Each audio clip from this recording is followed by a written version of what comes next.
Nuju tanggal 27 bulan Rajab nuka catur, runut kaol nuka masyhur, Kangjeng Nabi teh disaur.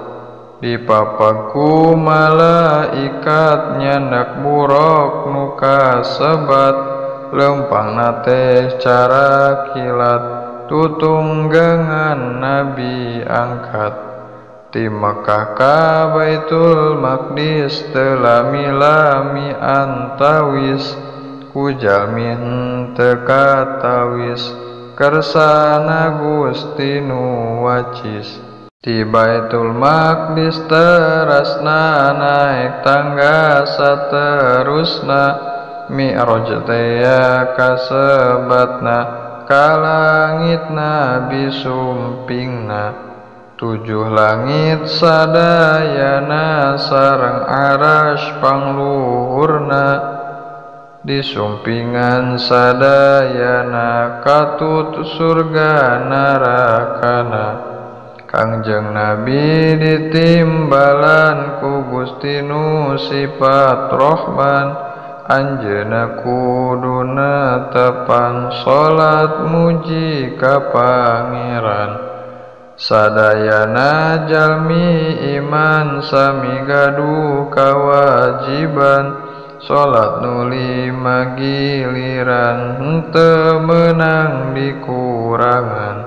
Salat eta minangkana dina agama tihangna, jalmi nu luput salatna nyata rubuh agamana. Kacarios dina zaman Mi'rajna Nabi panutan, yuswana teh kaleresan 52 jalan. Kafir Mekah kacaturkeun barang Nabi nyarioskeun, Mi'raj lain dimulyakeun, anggur pada nyengserikeun. Pada hasud ngakalakeun, tidinya Allah ngeresakeun, Kangjeng Nabi dialikeun, ka Madinah disirnakeun.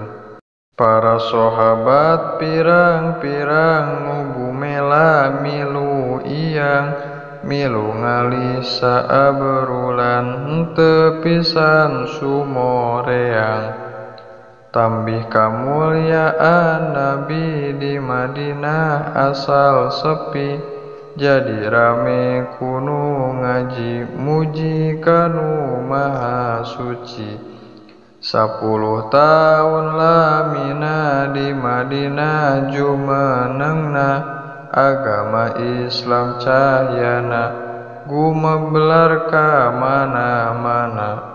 Negeri Mekah di perangan akhirna kaboyong pisan, Nabi tambah kamulyaan, yakin lain jijieun.